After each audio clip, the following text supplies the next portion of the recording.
usually I'm in the choir, so I can't hear what we sound like, but y'all are pretty darn good at that. That was great. Good morning, y'all. Yeah, there you go.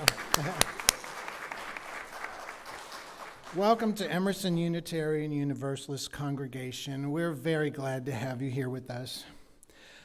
My name is Douglas Futch, and I usually am in the choir, but not today, and I'm a member of a whole bunch of other stuff too, but mostly I'm your worship associate today. I'd like to offer a special welcome to those of you who are joining us for the first time, either here in person or online. We're grateful that you're here, and we really look forward to getting to know you.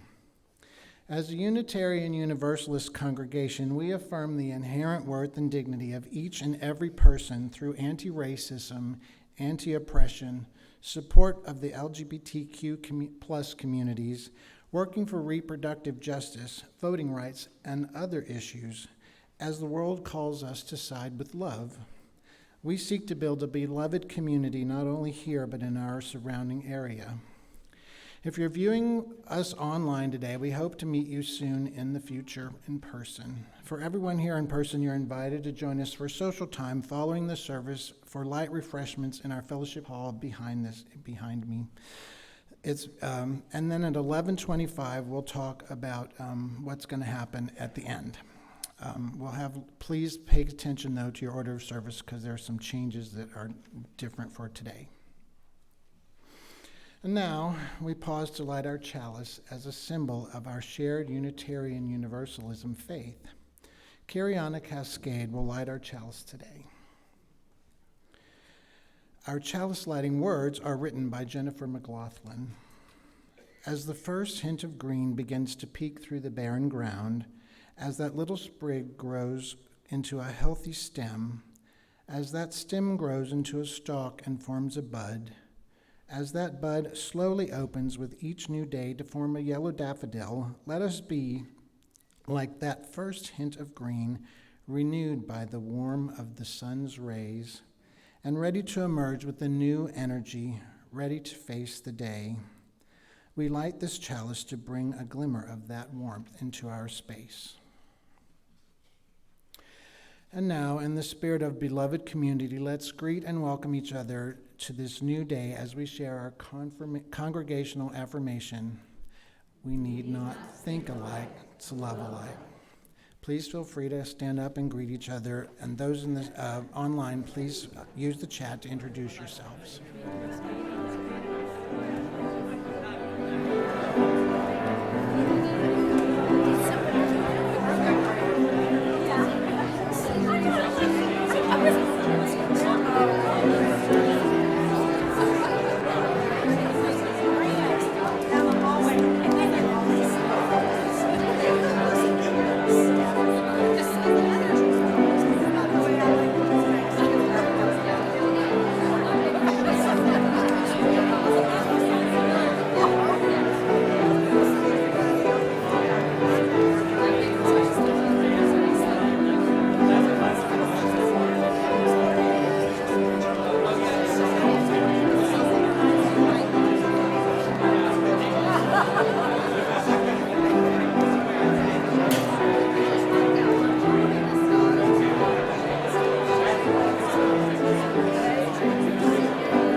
Good morning. My name is Reverend Christina Branham Martin. It is so good to be with you this morning.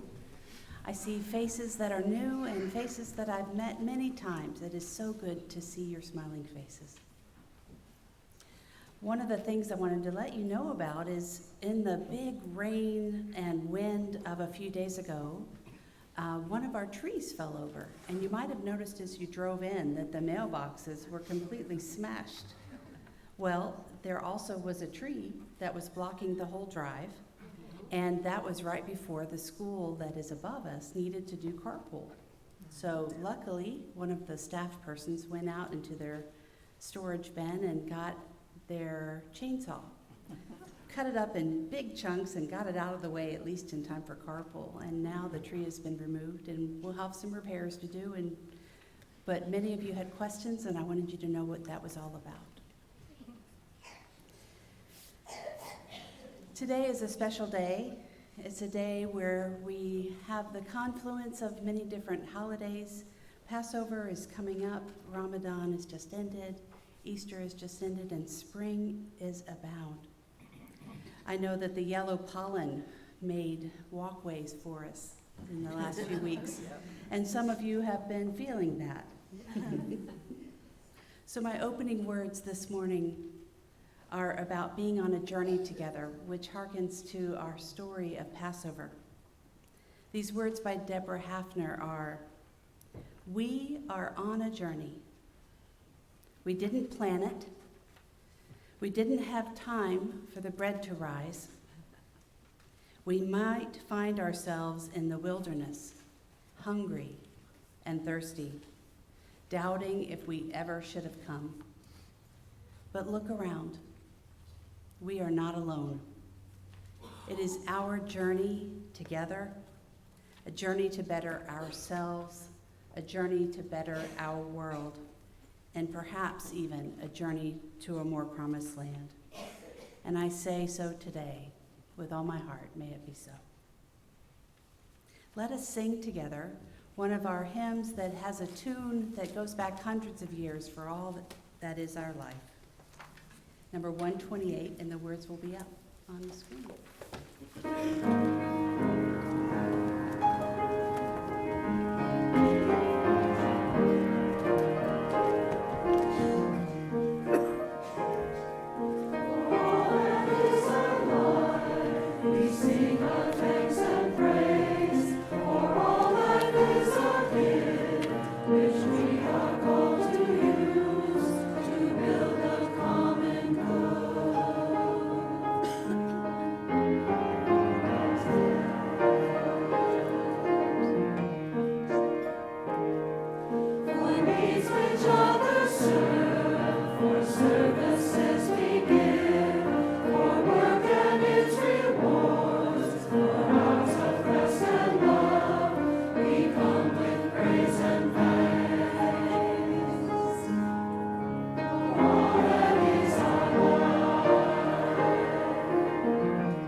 Come to the time of our service in which we share our matters of the heart.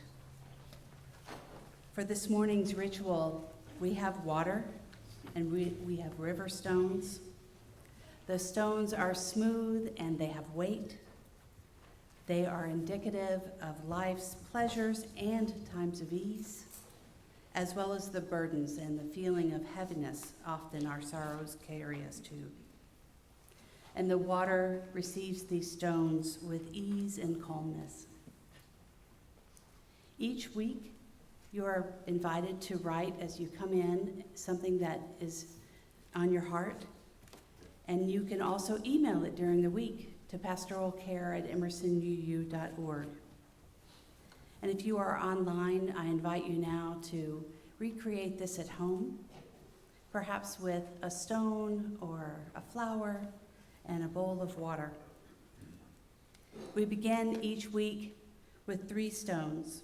The first is in honor of the Cherokee and the Muskogee nations who lived in this land before us.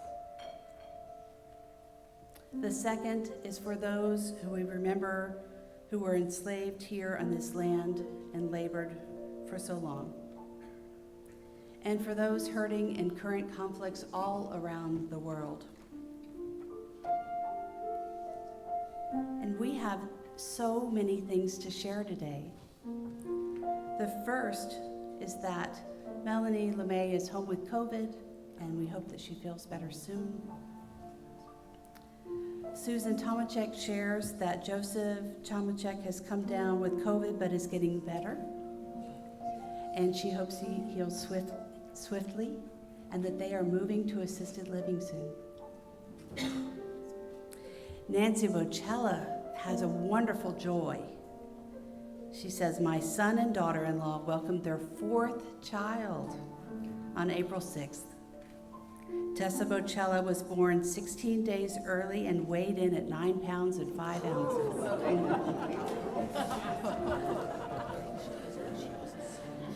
I heard somebody behind me say she needed to come early.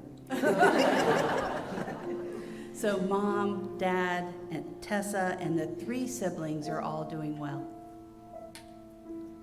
This week, the Hueys join in their appreciation of their ability to attend Emerson's worship services online. And they thank the audiovisual team for all their faithful and skillful attendance to this matter.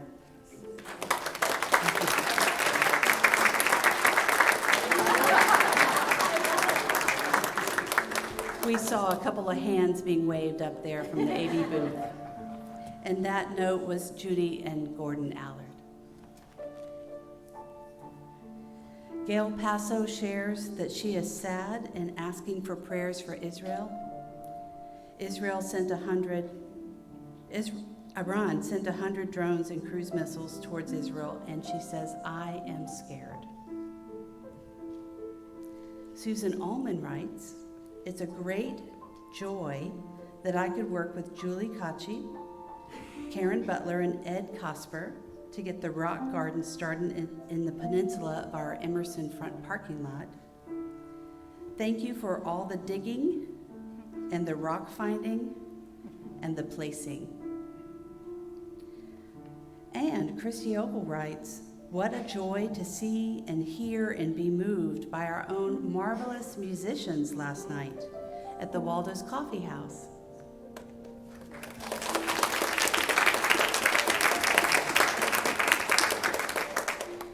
She says, kudos to everyone who made this evening happen, but especially the musicians. And Christy would like to invite anyone who participated to stand, if you would be willing. Judy.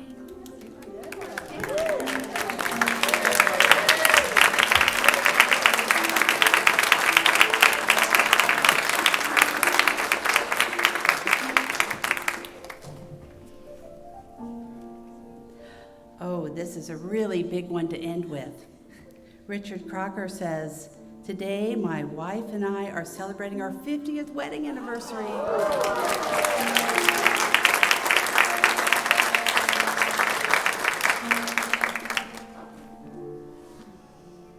Thank you so much, Douglas, for placing those stones. And let us end with the Buddhist prayer of loving kindness.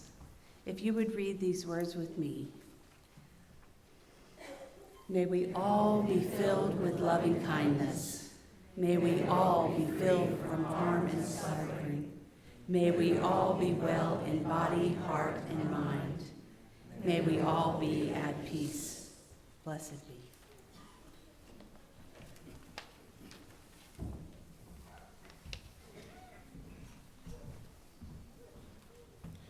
Unitarian Universalism is a faith often referred to as one of deeds, not creeds. How we show up in the world is how we live our faith. One way we seek to do this is by partnering with other organizations who work to bring love, kindness, and justice to the world.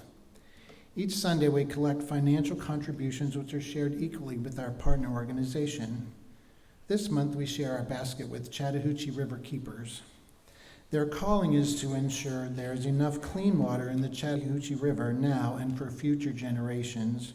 They do this in 3 ways. First, by teaching students, homeowners, businesses, and policymakers the importance of clean, plentiful water. Second, they conduct research, patrol the river, collect and monitor data, review permits, and hold polluters accountable. And third, they advocate for water protection legislation and promote sustainable water plans and policies. We encourage each of you to support this vital work, and I would say there's a really nice poster in the narthex if you want a little more information about them. For those in the sanctuary, as the basket is passed, please feel free to offer a donation or see in your order of service other ways to give. For those online, go to emersonuu.org and select the Giving tab to donate. As I said, all donations, unless otherwise specified, are equally shared between Emerson and our partner organization.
Good morning. Can I have the young and the young at heart come join me up here for our story for all ages?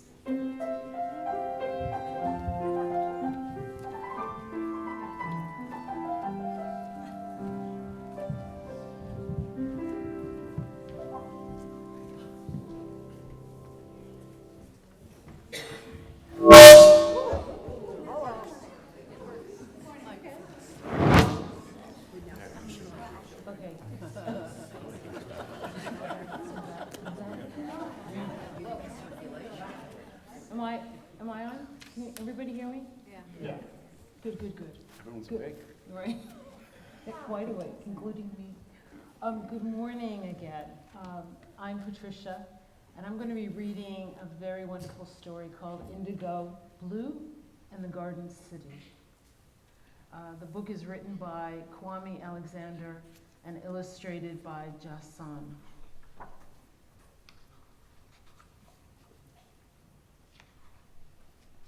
Indigo Blue skipped to the park, eating a purple plum. Halfway there, she stepped in a wad of pink peppermint gum. Yuck.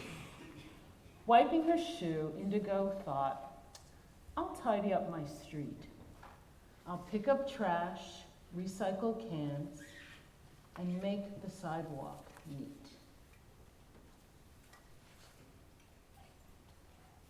Indigo came upon a sign outside the pizzeria. Go green up your community. A prize for best idea. A contest for our neighborhood, she told her friends, the news.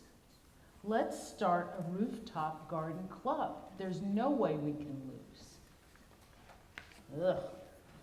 The kids all laughed at her big plan and teased poor Indigo. You'll never win the contest. Plants on the roof will never grow.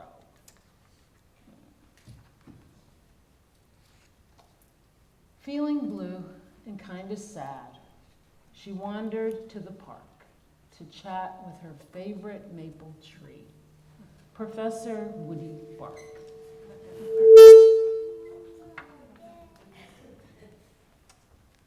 My neighbors won't participate in cleaning up the city. They don't believe a garden space can make our small town pretty. Cheer up. That's quite spectacular. You're thinking eco-smart. Well, thank you, Mr. Woody, but I don't know how to start. We do, said DJ Earl the squirrel and sidekick Roxy Rabbit. Just mix some soil with seeds and sun, then rock those nuts and carrots. Just then, a hummingbird named Zip zoomed onto the scene. Don't forget the flowers, honey.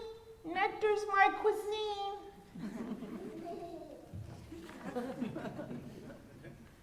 To grow the garden of your life, Woody Bark professed. Plant the seeds of faith and love. Let nature do the rest. The next morning, Indigo Bloom arranged her purple pots. She wore her green gardener's hat, for it was blazing hot. She used organic potting soil to help the seedlings grow. Zucchini, berries, pansies, and tomatoes in a row.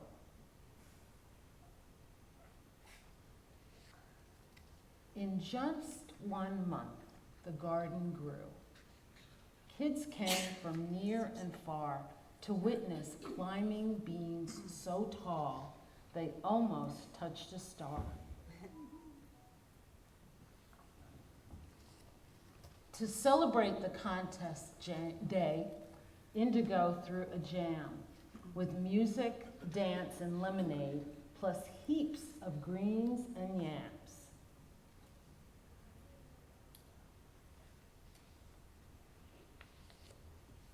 The judges loved Indigo's roof and awarded her first prize, a box and bow so big and bold she couldn't believe her eyes.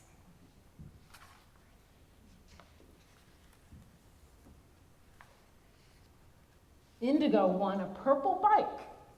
The kids all waved and screamed, "Thanks for brightening Garden City and helping us go green."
We now enter a time of quiet to give us the space for prayer and meditation.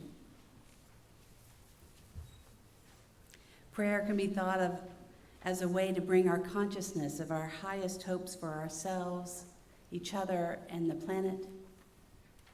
And meditation is a way of creating a moment to clear the space, to refresh our spirit, and to invite in peace, even when things are difficult.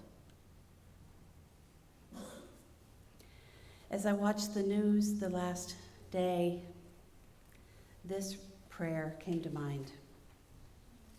It's titled Meditation on Hope and Love in the Time of Struggle by Alice Anacheka-Nassaman. In a world so filled with brokenness and sorrow, it would be easy to lose ourselves in never-ending grief, to be choked by our outrage and to be paralyzed by the enormity of suffering. It would be easy to feel our hearts squeezed tight with hopelessness. Instead, this morning, let us simply sit together and breathe. And as we hold our hearts open in this sacred space, let us breathe in as our hearts fill with compassion. Let us breathe out as we pray for the healing in our world and in our lives. Breathing in, opening ourselves to the transforming power of love.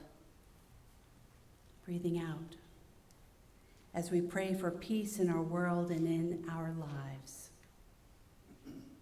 Breathing in as we hold hope in our hearts. And breathing out, we pray for justice in our world and in each other's lives. May we know our strength.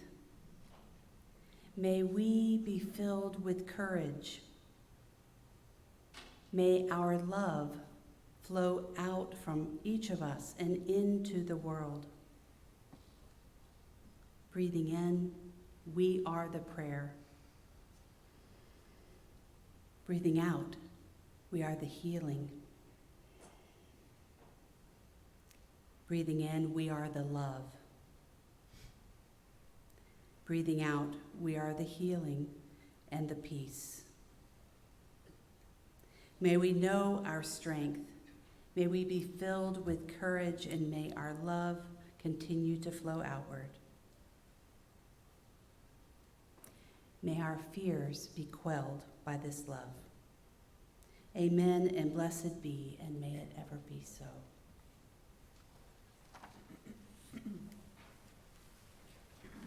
And now we have some really special music today, and I'm so eager to hear it. Good morning, everybody. The chorus on this is really simple, so you are welcome to join us. It's just Bring It Home. And you'll hear when it happens.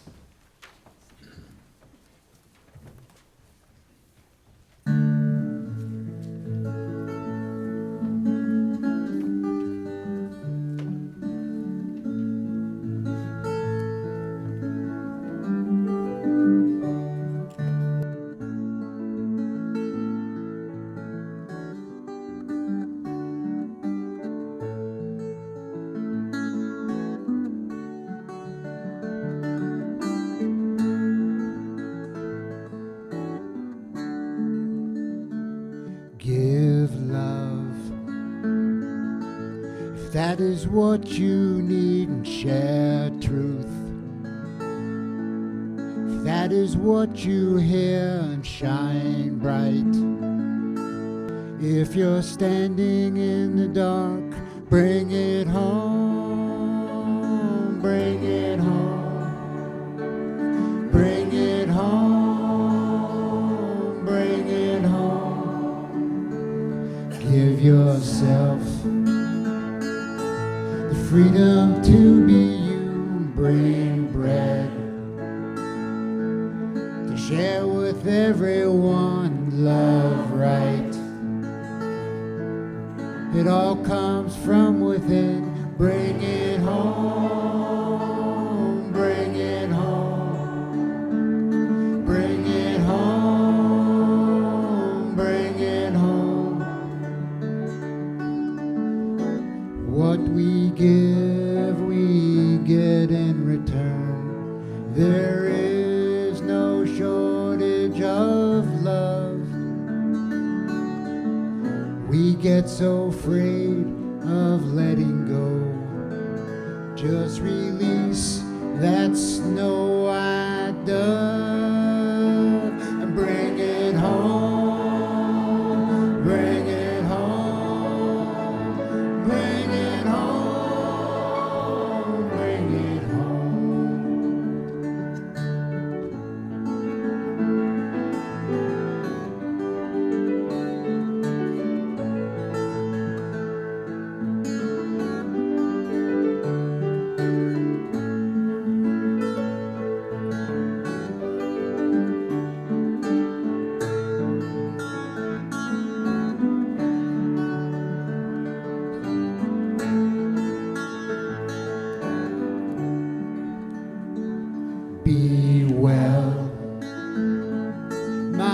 brother and my sister, one love that brings us all together. Stay true. You'll feel it in your heart. Bring it home.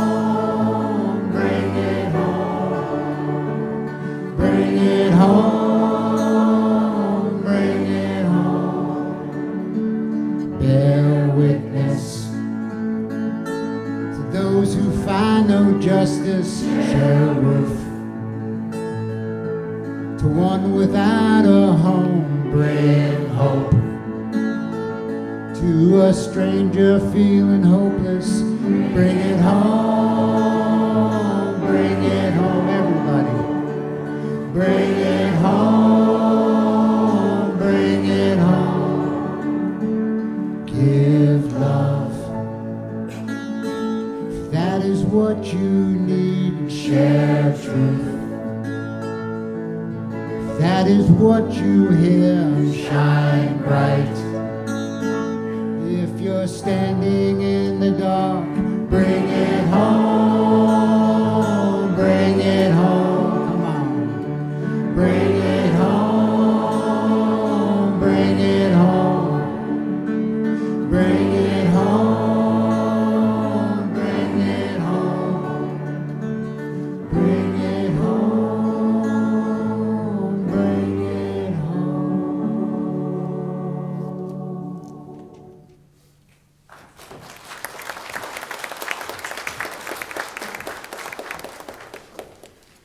What a beautiful, beautiful song, Peter. Thank you so much. You wrote that, didn't you? All of it. So wonderful. And the accompaniment, the cello, the piano, and the singing. How lovely. Well, it's spring, no doubt about it. We talked about flowers in this last few weeks, and trees are budding, and pollen is abound. But I can tell you, when spring rolls around each year, I think about a dear friend and a mentor in my younger days named Thelma Meltzer. I met Thelma when I was a teenager at the Unitarian Universalist Church in Houston. And Thelma, oh my, she had a smile so big and a booming laugh that would just fill the room with joy. And I don't know about you, but I can still remember this scent, the scent of rose water. Have you ever smelled rose water as a perfume? I can smell it now as I think of her, and I miss her. Thelma and her husband, Sol, shared their Jewish traditions with the Unitarian Universalist congregation, of which we all were members. And each year they hosted a really large Seder. Passover in the Jewish tradition is when the history of the liberation of Jews from their years of slavery in Egypt are retold through story and also through the eating of special foods, each which have a special representation to their story of liberation. And Ginger White is going to be hosting a Seder this year here. And I understand some visitors are here to chat with her about that later. I'll be there, and I hope you can come.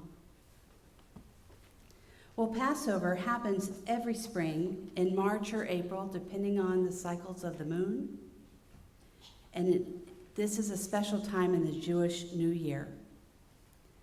And traditionally, in a Jewish home, you prepare for Passover by cleaning the whole house from top to bottom. Traditionally. Ginger says, not me. Okay, let me say, in a very traditional home. The story goes that you need to remove every breadcrumb of leavened bread. This is also called chametz. And during Passover, only unleavened bread is eaten. And it's a way to remember that the survival of the Jews from their time of being Egyptian slaves, and that they only had unleavened bread to eat at the time. So it is customary to take out all the leavened or risen bread from the home. and this is considered a religious act. Well, Thelma did this in her home each year. She swept the floors, she cleaned the carpets, she wiped down the kitchens, and she even took down the drapes and washed them. I don't even know the last time I did that in my house. And this is understood to be the historical underpinning of what we call spring cleaning. Well, Thelma shared stories of preparing for Passover during her Seders. And she explained that this act of cleaning was really important to her. She explained at our big dinners that it was a time for opening your heart and for preparing for what could come if you make space for it. She said you need to open all the windows and let the fresh air in. One time when it was closer to the end of her life and I was almost 30, and I had had a long relationship with her over the years, as an adopted grandmother, really. She invited me to come over during her time of spring cleaning. She said, you know, I've got so much stuff, and my rule is if I haven't used it in a year, I don't need it. So I want you to look around this room, and if something calls to you and is beautiful, I want you to have it. I chose a small wooden box, and I still have it to this day. And when I see her, I think of her. And each year as spring comes, and I find that spring is imbued with a sense of hopefulness. The new life around and blooming flowers, this is certainly easy to feel. And it is the coming of Passover and spring that reminds me of Thelma, and it teaches me to remember that I need to let some things go, perhaps to make space for something new to come in. A fresh start, and perhaps even the scent of rosewater. So I ask myself in the spring, in memory of Thelma, what do I want to hold on to?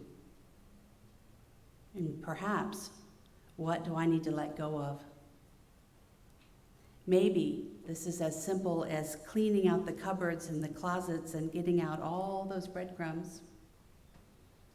Maybe this is letting go of old habits and perspectives. And if I can do this, perhaps I can make room in my life for something new.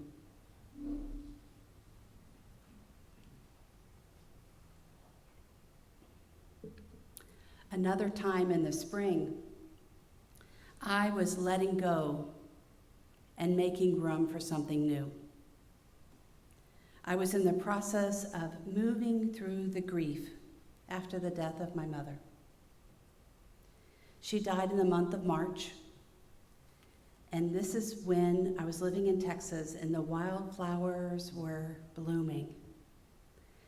And driving from the city of Houston to the country house where my grandfather had land, there were bluebonnets on the highways. And I don't know if you've ever seen a red flower called an Indian paintbrush stand straight and tall with bright red at the top. These were everywhere. My brother drove out to where the wildflowers were blooming and gathered some of these for her memorial service. He laid a small bunch of wildflowers, quite unassuming, besides the big formal bouquets at the memorial service. And all of us, we were surrounded by the splendor of flowers and in the care of each other as we shared in the celebration in memory of her life. And those flowers that day brought me peace. Having flowers, especially wildflowers, at her service was a fitting tribute to her. And let me explain why.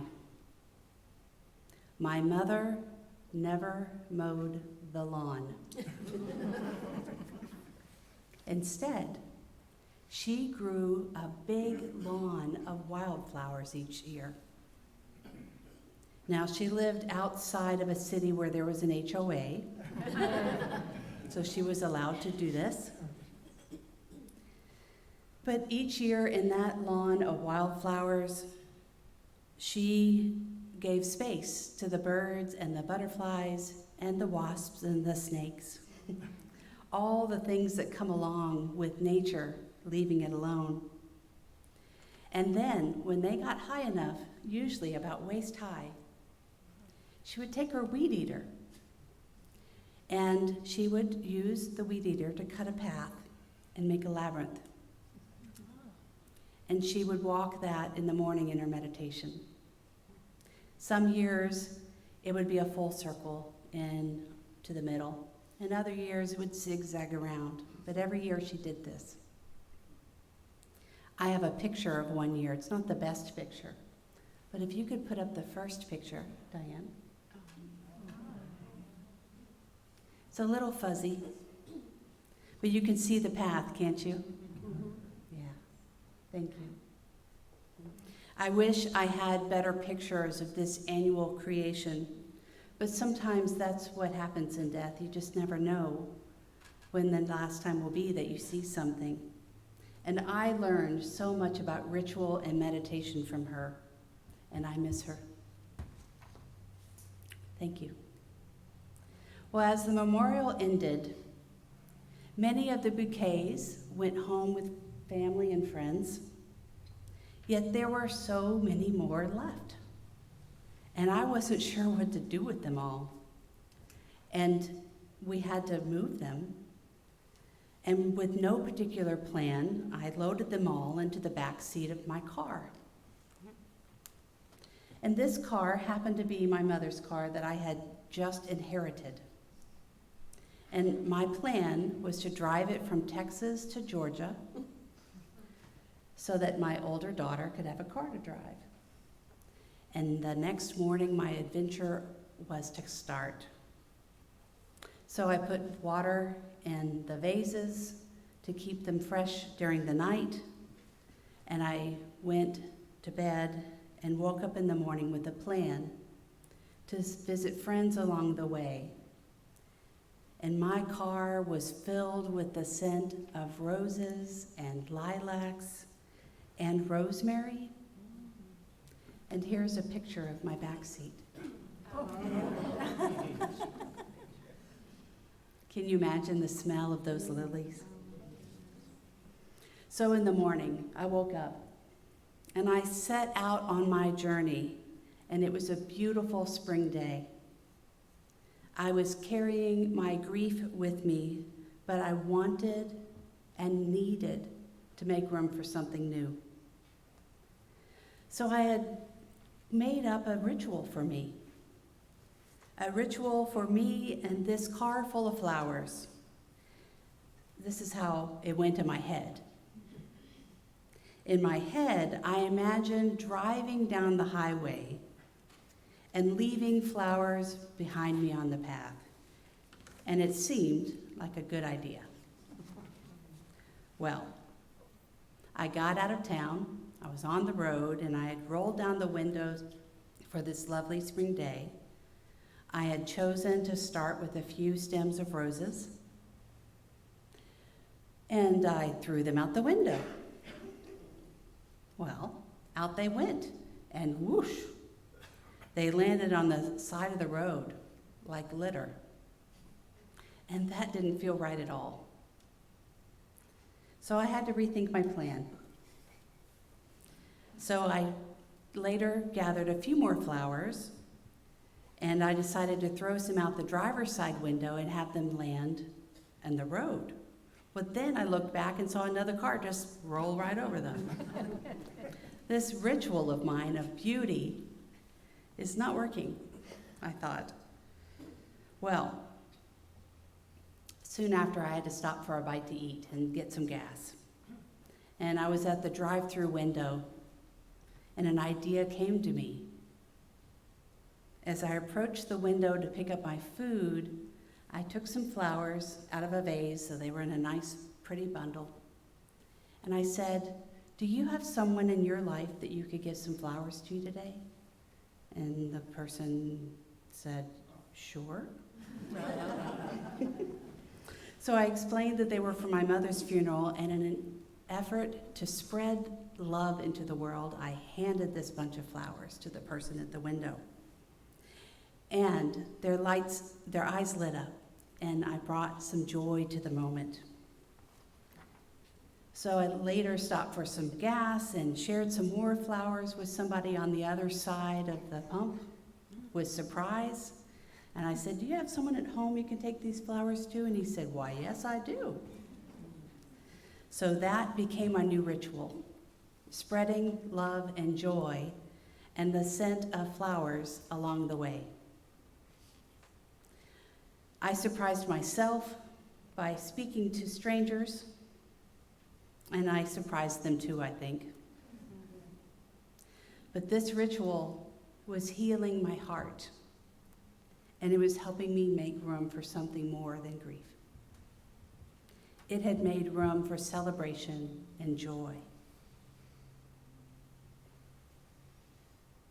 So in this season of springtime, perhaps for you, in honor of Passover and spring cleaning, you too can be invited to let go of something old and invite something new. So let's open the windows and let the fresh air in. Let's clean out our cupboards and our closets. Let's give away the things we don't need. Let's consider getting rid of old habits and perspectives. Give some flowers to somebody if you have a moment. And perhaps you too can make room for something new in your life. Happy spring. May your life be full of love and joy and celebration. Amen.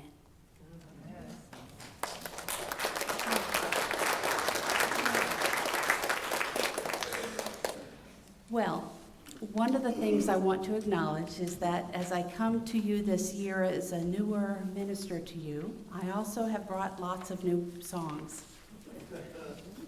And this one is a new one. It's not even in our hymnal, but it was written by somebody named Jason Shelton, who is a music director at another Unitarian Universalist congregation. This one is beautiful. I will sing it loudly to help you learn the tune. And my understanding, Bruce, is you're going to play the tune first all the way through, and then we'll jump in. All right, thank you. Bear with us.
Thank you so much.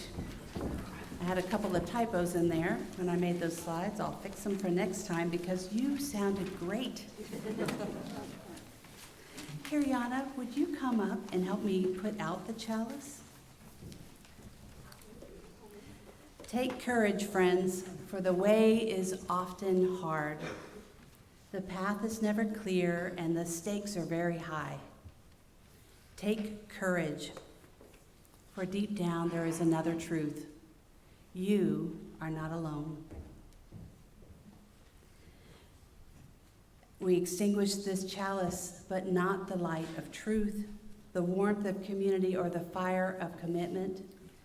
These we carry in our hearts and out into the world until we are together again.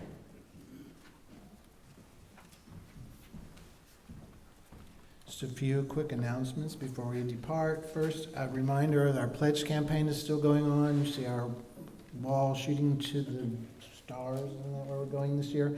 So if you have questions about how, please go to Realm. You can offer your pledge there, or Claudia would love to meet with you if you need some help. I'm sure she'd love that. Second, in 2 weeks, on April the 28th, is our annual Founders Day celebration. This is a very exciting time in our congregation, and at the end, we'll put on our Sunday clothes and strut down the street to have our picture took outside in the front, so don't forget to show up. After this service is over, as I said, we'll have our refreshments, and then in room 125, Rev. Christina is leading an Article 2 discussion. Here in the sanctuary, I would encourage those of you who are interested to come for our cottage meeting event kickoff. George Clear will be leading that to talk about our hopes and dreams for the future of Emerson. And let's see, I think that's everything. So as our service ends, please go now in peace and take peace wherever you go.